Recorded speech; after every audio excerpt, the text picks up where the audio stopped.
Olá, pessoal. Esse é o nosso segundo assessoramento, né? No primeiro assessoramento a gente revisou as agendas 1, 2 e 3. Hoje nós vamos revisar as agendas 4 e 5 e estudar já a agenda 6, que é a agenda que vocês vão começar a trabalhar nela na próxima segunda-feira. Tá? Então, o que nós vamos fazer? Vamos fazer uma revisão e resolver alguns problemas relacionados a essas agendas. Na agenda 4, nós estudamos o conceito de trabalho. O trabalho, ele é a energia que é transferida para um objeto ou de um objeto através de uma força que age sobre esse objeto. Quando o objeto recebe energia, esse trabalho ele é positivo, W maior do que zero. Quando o objeto cede energia, esse trabalho é negativo, W menor do que zero. O trabalho é definido como sendo o produto escalar entre o vetor força e o vetor deslocamento. Pela definição de produto escalar, esse produto escalar força por deslocamento pode ser escrito como sendo o módulo da força vezes o módulo do vetor deslocamento vezes o cosseno do ângulo entre o vetor força e o vetor deslocamento.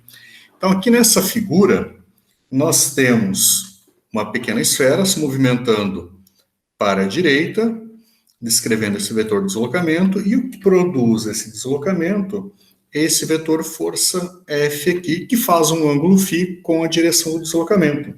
Esse ângulo é justamente esse ângulo que aparece aqui na equação. Quando nós temos várias forças atuando sobre um corpo, para calcular o trabalho total, a gente calcula o trabalho de cada uma das forças e soma para ter o trabalho total. Ainda definimos a chamada energia cinética. A energia cinética está relacionada com o movimento de uma partícula de massa m e velocidade v. E ela é dada por essa equação aqui, energia cinética, que geralmente nós representamos pela letra K, embora alguns livros utilizem EC, é igual a 1 meio de mv². A unidade tanto de energia cinética quanto de trabalho no SI é o Joule. Então aqui nós temos o nosso primeiro exemplo. Esse primeiro exemplo diz o seguinte para a gente. A figura mostra 3 forças aplicadas a um baú que se desloca 6 metros para a esquerda sobre um piso sem atrito. Os módulos das forças são F1 igual a 6 newtons, F2 igual a 10 newtons e F3 igual a 4 newtons. O ângulo indicado é θ igual a 65 graus, ou seja, o ângulo entre a força F2 e a horizontal é 65 graus. E daí pede qual é o trabalho realizado sobre a caixa por essas forças. Então vamos lá, vamos resolver esse problema aqui.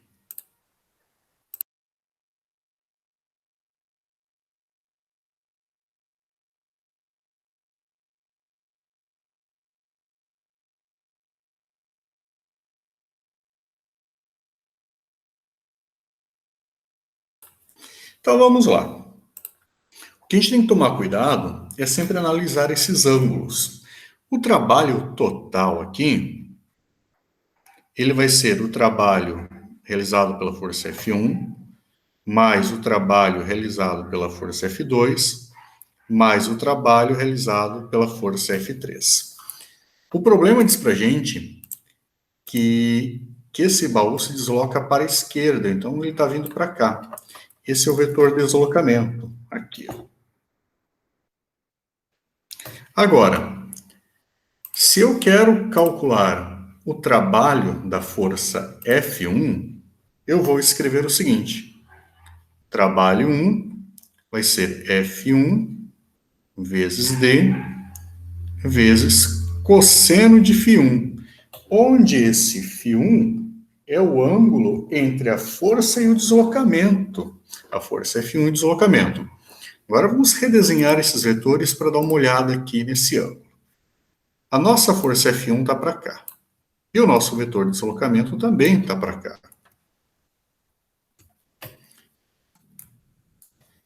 aqui, F1, e aqui o vetor de deslocamento. Como esses vetores são paralelos, a gente aprende lá na álgebra que o ângulo entre eles é zero. Então, meu φ1 é igual a zero. E agora a gente só vai substituir tudo aqui na nossa equação.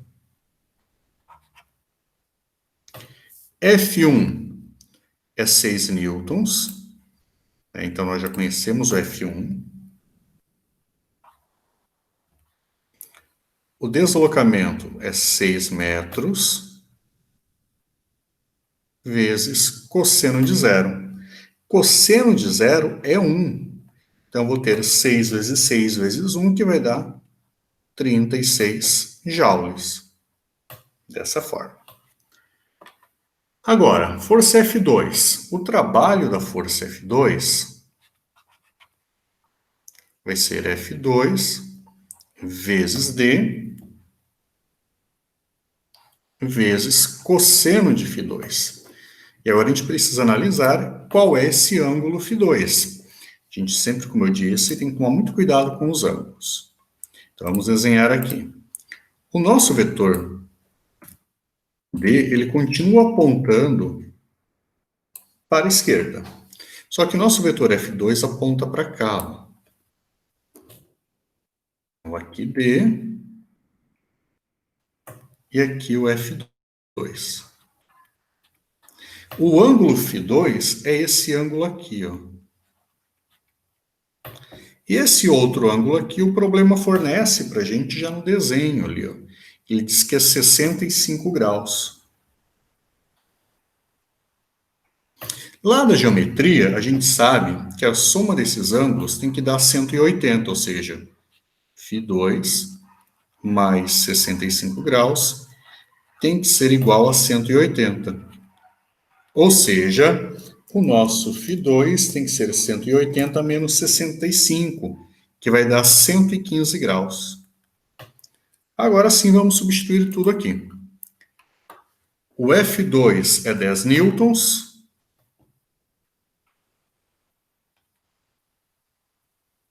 O D é 6 metros.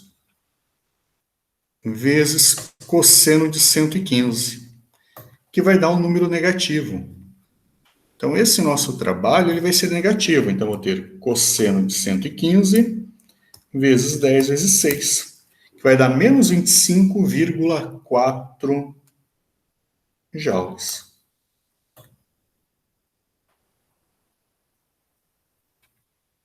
Esse é o trabalho.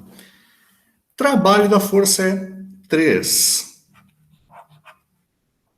Eu vou ter F3 vezes D vezes cosseno de φ3. Vamos olhar os ângulos. A nossa força F3 aponta para baixo aqui. Então, nós temos o vetor deslocamento para a esquerda e a força F3 para baixo. D e F3. Esse ângulo aqui é o nosso φ3, ou seja, φ3 é igual a 90 graus. Então, quando eu substituir os valores aqui, o meu F3 vale 4 newtons.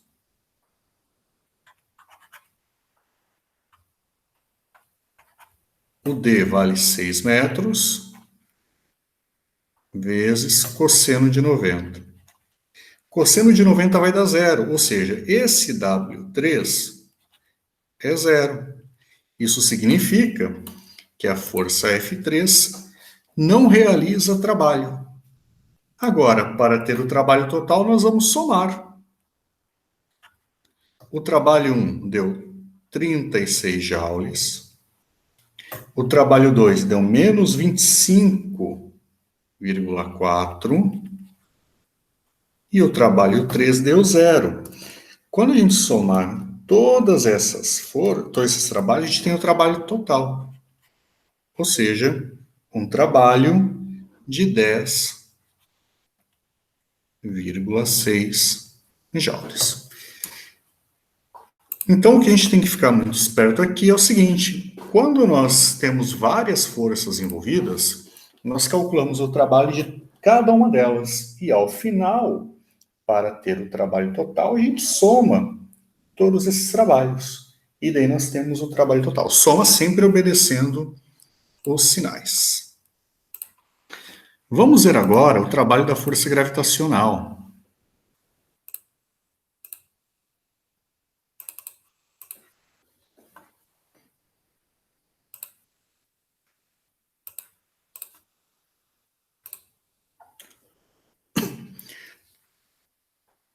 Trabalho realizado pela força gravitacional.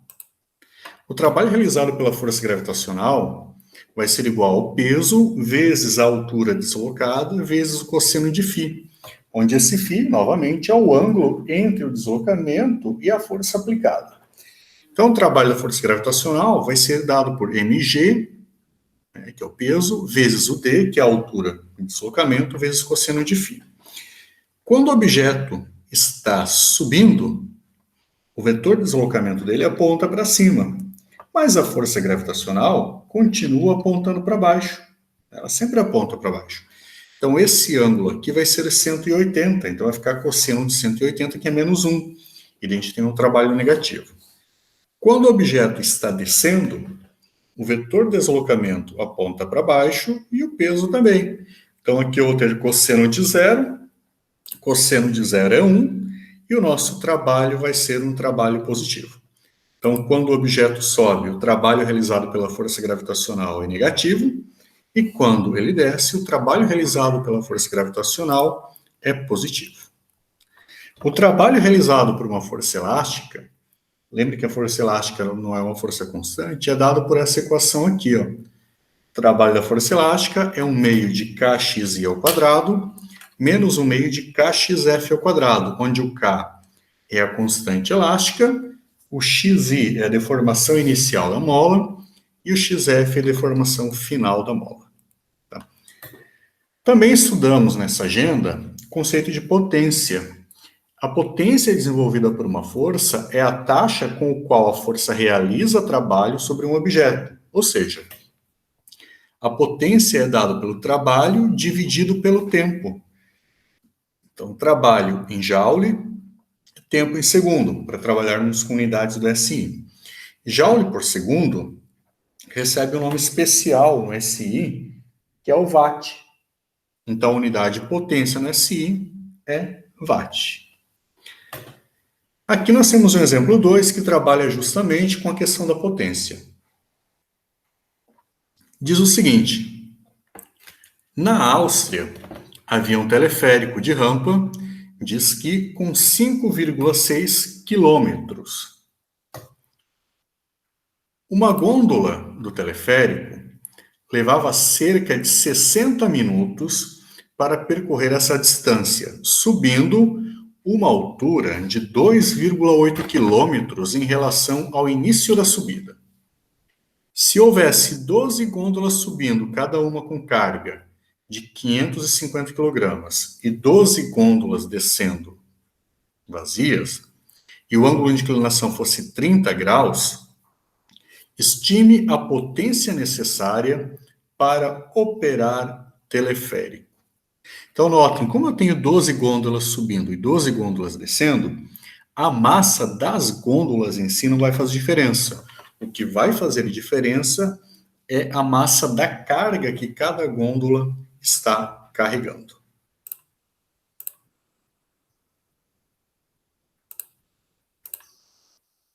Vamos para esse exemplo, então.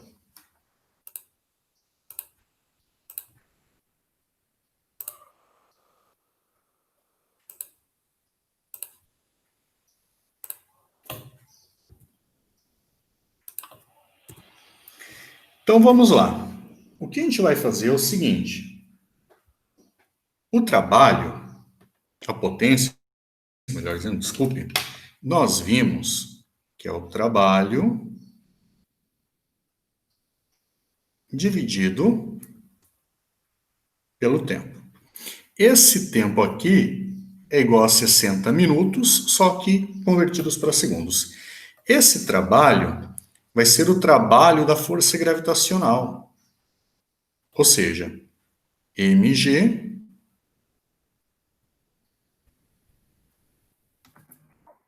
vezes a altura que vai subir, vezes cosseno de φ. Agora vamos lá. Vamos só desenhar o que está acontecendo aqui. Ó.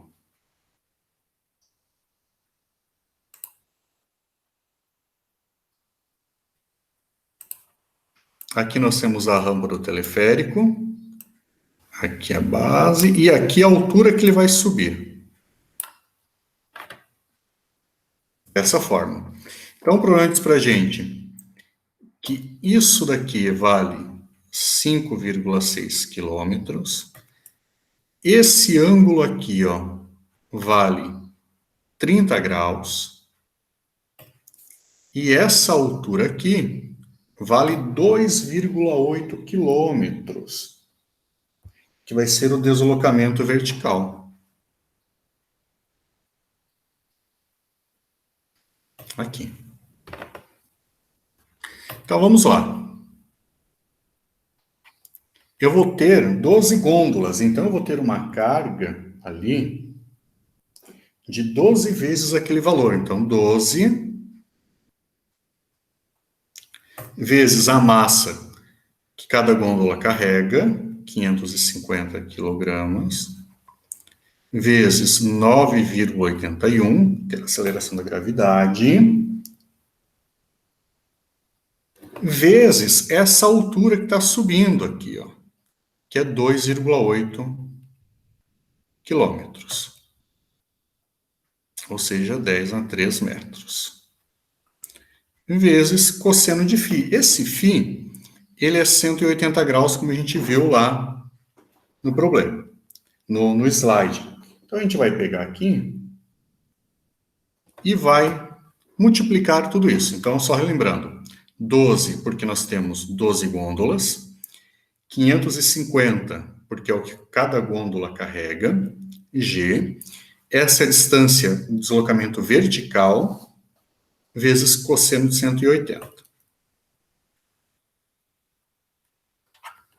Então, vamos multiplicar 12 vezes 550, vezes 9,81, vezes 2,8, 10 na 3, vezes cosseno de 180, que vai dar menos 1. Então, vai dar um trabalho de menos 181 vezes 10 na 6 joules. Esse trabalho vai ter que ser igual ao trabalho realizado pelo motor para fazer essa gôndola subir. Tá? Então, quando a gente substituir aqui na equação, a gente vai usar em módulo. Então, eu vou ter 181 vezes 10 na 6. E aqui o tempo. Aqui, ó, eu tenho 60 minutos. Só que cada minuto tem 60 segundos.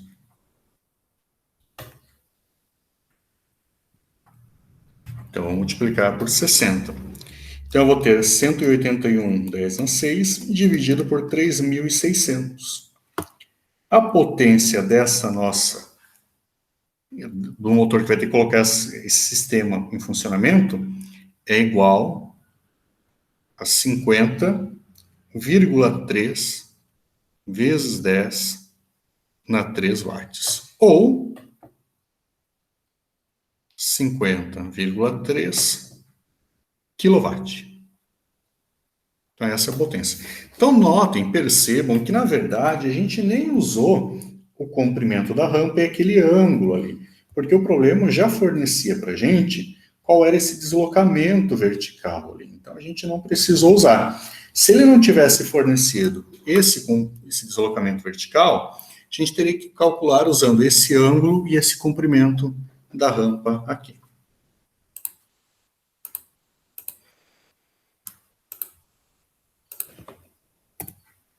Então, vamos lá, vamos analisar agora a agenda 5.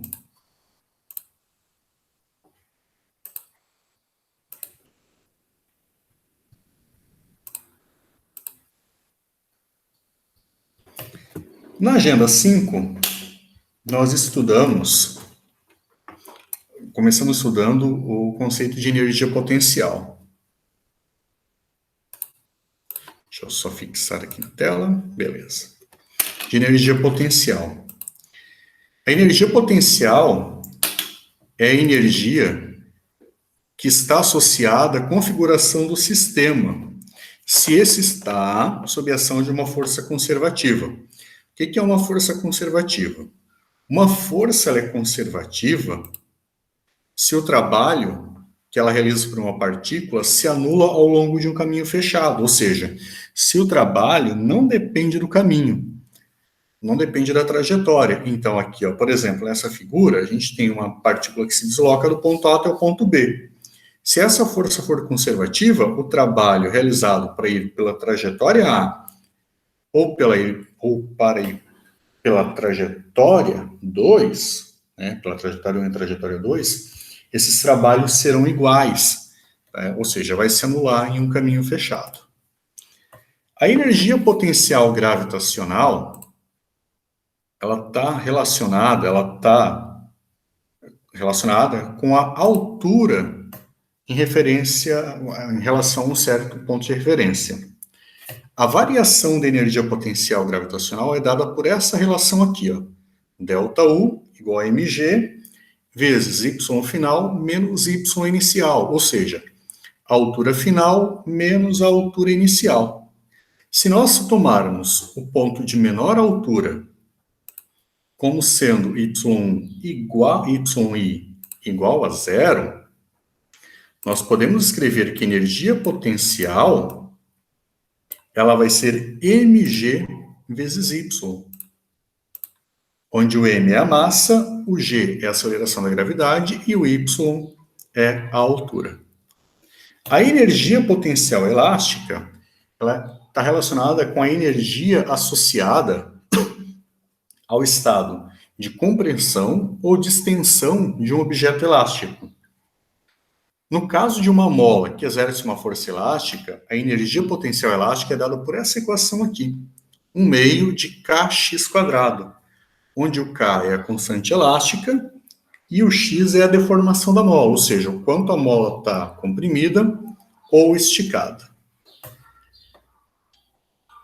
Analisando a energia, a gente pode definir a chamada energia mecânica. O que é a energia mecânica? A energia mecânica, ela é a soma da energia cinética com a energia potencial. A energia mecânica é igual a energia cinética mais energia potencial. Para um sistema isolado, ou seja, um sistema no qual nenhuma força externa produz variações de energia, a energia mecânica do sistema ela é conservada. Então, a gente pode escrever que a energia mecânica no final é igual a energia mecânica no início, ou seja, energia cinética no final mais energia potencial no final é igual a energia cinética no início mais energia potencial no início.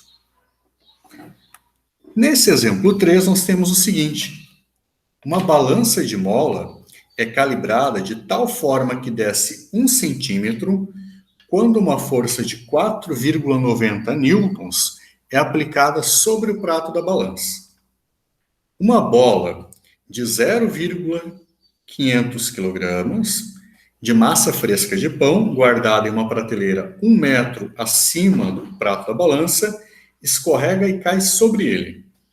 Não levando em conta as massas do prato e da mola, de quanto desce o prato da balança? Vamos lá, vamos para esse exemplo.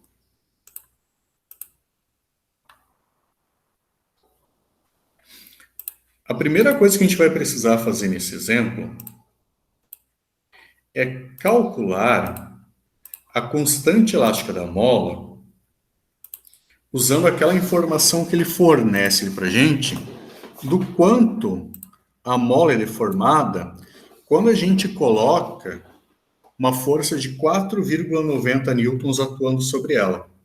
Então, a gente vai usar aqui a chamada lei de Hooke. F igual a K vezes X. O F é a força aplicada na mola, o K é a constante elástica, e o X é o quanto ela vai se deformar sob a ação de uma força. Ou seja, o nosso K é F sobre X.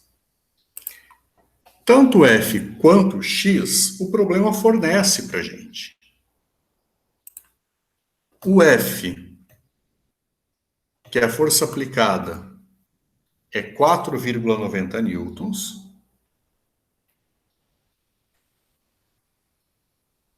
E esse X é o quanto ela deforma quando é aplicada essa força, que é 1 centímetro.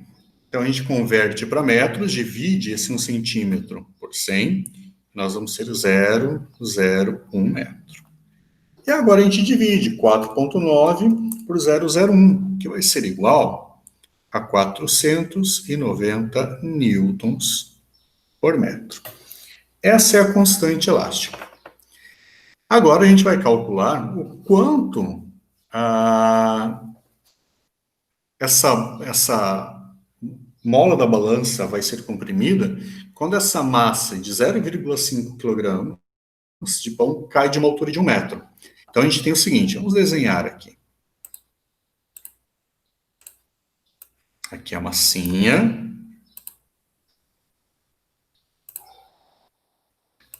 Ela vai cair dessa altura e vai chegar aqui no solo.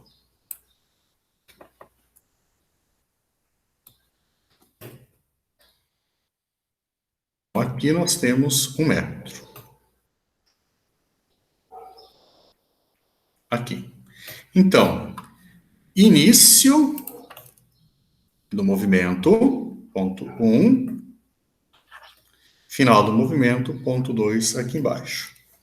O que nós vamos fazer é usar a conservação de energia mecânica. Como não tem força dissipativa, eu posso escrever assim, ó. Energia mecânica no ponto 2 tem que ser igual a energia mecânica no ponto 1. Energia mecânica é energia cinética mais a potencial. Então, cinética no ponto 2 mais a potencial no ponto 2. Energia mecânica no início vai ser a cinética no início mais a potencial no início. No início, quando essa massa de pão cai, a velocidade inicial dela é 0, ela é abandonada lá de cima.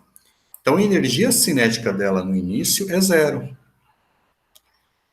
Mas a energia potencial gravitacional não, porque ela está a uma certa altura.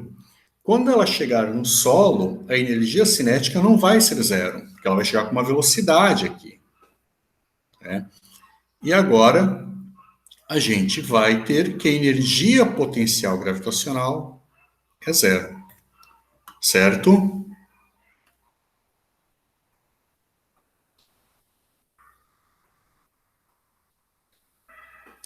Agora vamos ver. Aqui no final, deixa eu só reescrever isso aqui de uma outra forma. Aqui a energia potencial gravitacional vai ser 0. Vamos escrever assim, ó. O G é 0. No final, ela vai ter energia cinética, aqui, mais a potencial elástica, igual a potencial gravitacional. Só que quando ela comprimir totalmente a mola, ela vai parar. Então, a energia cinética vai ser 0 aqui embaixo. Então, eu vou ter só energia potencial elástica. Ou seja, toda energia potencial gravitacional vai ser transformada em energia potencial elástica. Energia potencial elástica é um meio de kx². Energia potencial gravitacional é mg y. E agora a gente vai substituir o que a gente conhece. O K nós calculamos, que deu 490 newtons por metro. O X vai ser a deformação que nós queremos calcular. A massa é 0,500 kg. O G é 9,81 metros por segundo ao quadrado, e o Y é a altura de onde ela caiu, que é 1 metro. E agora a gente calcula esse X. Então, eu vou fazer o seguinte, eu vou multiplicar aqui, ó, 0,500 vezes 9,81 vezes 1. Esse 2 vai passar multiplicando. Esse 490 vai passar dividindo. E eu vou tirar a raiz quadrada. E nós vamos ter um x igual a 0,14 metros. Bom, então nós usamos a conservação da energia mecânica justamente para calcular quanto que vale essa deformação máxima na nossa mola. Então isso basicamente foi o que nós estudamos nessa agenda 5. Agora a gente vai ver a agenda 6, que é a agenda que vocês vão trabalhar a partir da segunda-feira próxima.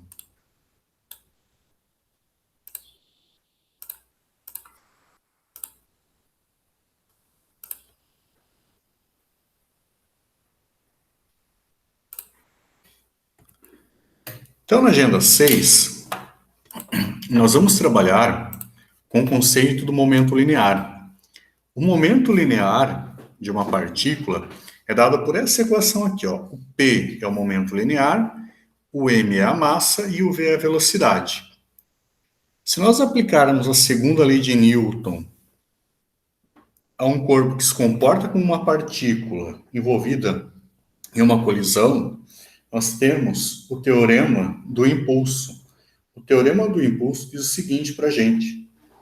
O impulso, que nós representamos pela letra J, é igual à variação do momento linear, ou seja, o impulso é igual ao momento linear final menos o momento linear inicial. Se um sistema estiver isolado, ou seja, se nenhuma força resultante externa atuar sobre ele, o momento linear permanece constante. O que significa que ele permanece constante? Significa que o momento linear no início é igual ao momento linear no final. PI igual a PF. Então, vamos já resolver 2 exemplos aqui para nós entendermos o que é esse impulso e o que é esse momento linear. Então, esse exemplo 4, ele nos diz o seguinte. Uma pequena esfera de borracha de 300 gramas cai de uma altura de 2 metros em relação ao solo. Após o choque com o solo, a velocidade é metade da velocidade, sua velocidade, né, é metade da velocidade com que chegou ao solo. Na letra A, nós queremos saber qual é o módulo do impulso recebido pela bola durante o contato com o solo. E na letra B, nós queremos o seguinte, se a bola fica em contato com o solo durante 0,0050 segundos, qual será o módulo da força média exercida pela bola sobre o solo? Então vamos lá, vamos resolver mais esse.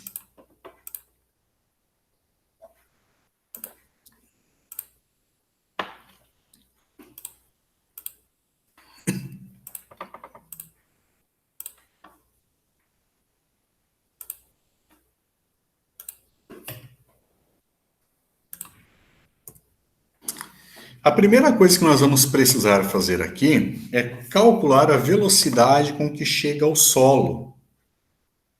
Então a gente vai usar a mesma coisa que a gente usou naquele exemplo anterior. A gente vai escrever assim, ó, que energia mecânica no final é igual a energia mecânica no início. Então, cinética no final, mais a potencial no final, é igual a cinética no início, mais a potencial no início. No final, quando a bola chegar ao solo, a altura é 0. Então, a energia potencial gravitacional dela é 0. Não tem mola, a energia potencial elástica também é 0. Então, esse U é 0. Quando a gente deixa cair a bola, a velocidade inicial dela é 0. Então, essa energia cinética é 0. Mas tem energia potencial gravitacional. Então, no final, nós vamos ter 1 meio de mv ao quadrado. E no início, nós temos mgy. As massas vão embora aqui. Posso isolar a velocidade. A velocidade vai ser igual a raiz quadrada de 2gy. E daí nós calculamos quanto que vale essa velocidade. O g, 9,81. E o y é a altura de onde ela caiu, que é 2 metros.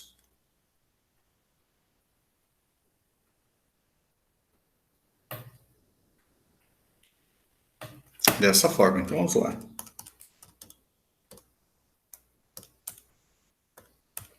Vai dar uma velocidade de 6,3 metros por segundo.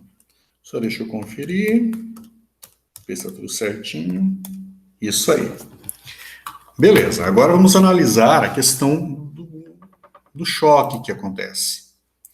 Vamos desenhar aqui o chão, o início do toque com o solo, aqui, e depois quando ela volta. Então, quando ela chegar aqui no solo, ela vai ter aquela velocidade ali de 6,3 metros por segundo. E depois que ela se chocar com o solo, ela vai voltar, né, com uma velocidade que é a metade daquela velocidade. Então, essa velocidade aqui, que eu vou chamar de VI, que é a velocidade no início, imediatamente antes de tocar o solo, é 6,3 metros por segundo. E a outra velocidade, que eu vou chamar de VF, é a metade desse valor aqui, que é aproximadamente, está arredondando aqui, 3,2. O que nós vamos fazer agora é o seguinte, ó, o impulso ele é igual ao momento linear final menos o momento linear inicial. A gente vai calcular aqui. Momento linear inicial vai ser a massa vezes VI. A massa que nós temos aqui é 300 gramas, ou seja, 0,300 quilogramas, vezes 6,3 metros por segundo. Então, vamos multiplicar aqui. E nós vamos achar 1, arredondando, 1,9 quilograma vezes metro por segundo. Agora, o meu PF vai ser mVF.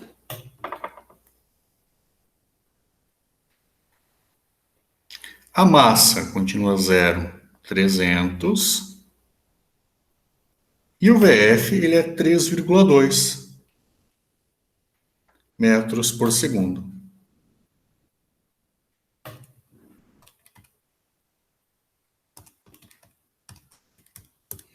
Que vai ser igual a 0,96.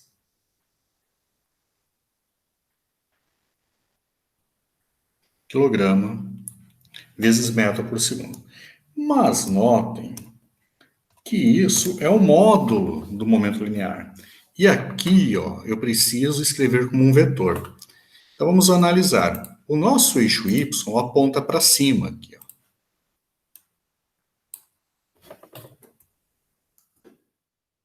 Aqui o eixo y. Dessa forma. Então eu vou escrever assim, ó, que o meu vetor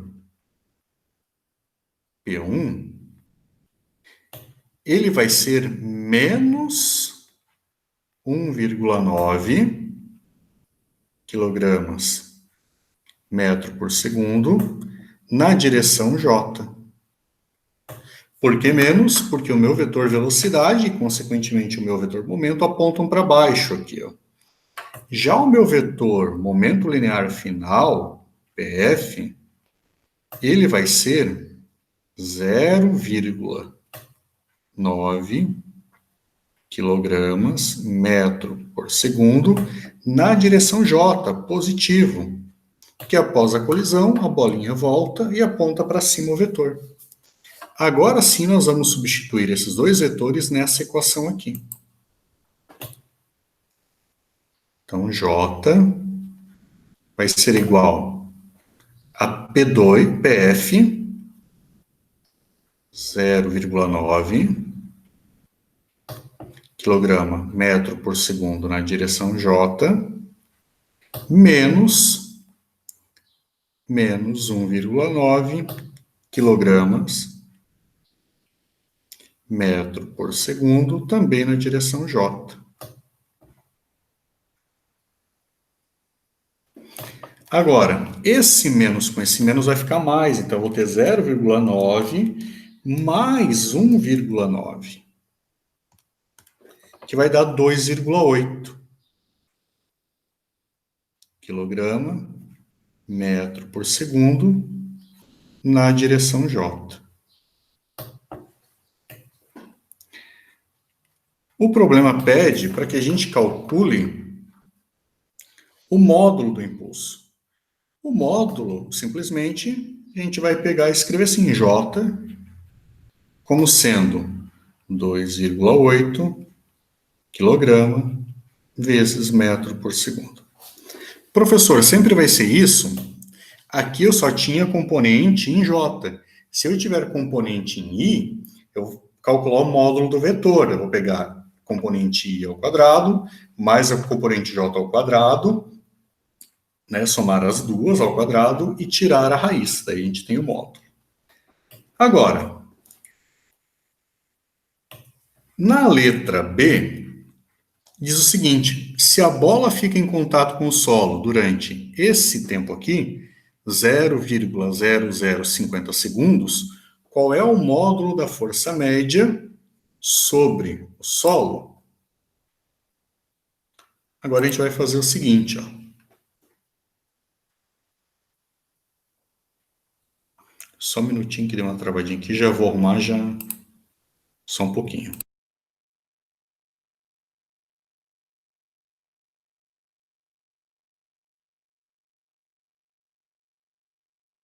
Pronto. Então, olha só.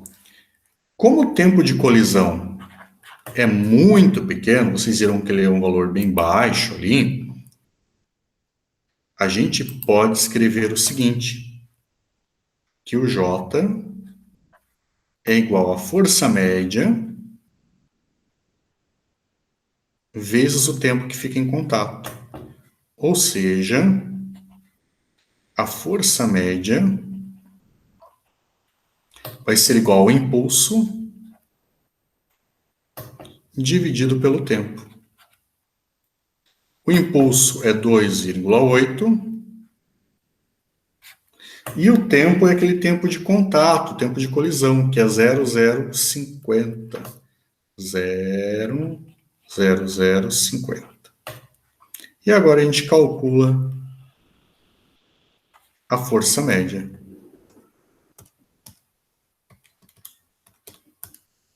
Que vai ser igual a 560 newtons.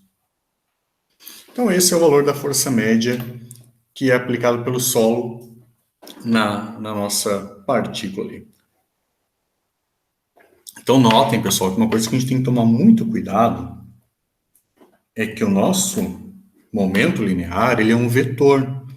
Então a gente tem que cuidar na hora de escrever esse vetor, determinar as componentes corretas, analisar o sinal dessas componentes, porque é isso que vai definir depois quem são os nossos valores ali corretamente.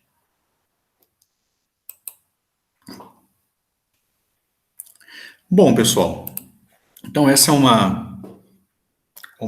foi uma revisão das agendas 4 e 5, né? E já uma introdução a essa nossa agenda 6. Então, na segunda-feira, inicia essa agenda 6, tá? Não deixem para fazer as tarefas em cima da hora, façam com cuidado, e qualquer dúvida, por favor, me perguntem lá no fórum. Eu sei que vocês são bem participativos no fórum, isso é ótimo, mas qualquer dúvida, me perguntem lá, para que a gente possa ir resolvendo e tirando essas dúvidas já no decorrer da agenda. Certo? Pessoal, então, até mais. Nos falamos. A gente tem mais um assessoramento esse semestre. No próximo assessoramento, depois, quando eu vou, próximo da data, eu mando para vocês o link. No próximo, a gente vai trabalhar as agendas 7, 8 e 9. A 10 é revisão, né? Então, 7, a 8 e a 9. Além disso, não esqueçam que a gente tem chat da disciplina também. E daí eu também mando lá um e-mail lembrando vocês. Certo? Então, pessoal, se cuidem, um abraço e qualquer dúvida estou à disposição. Até mais.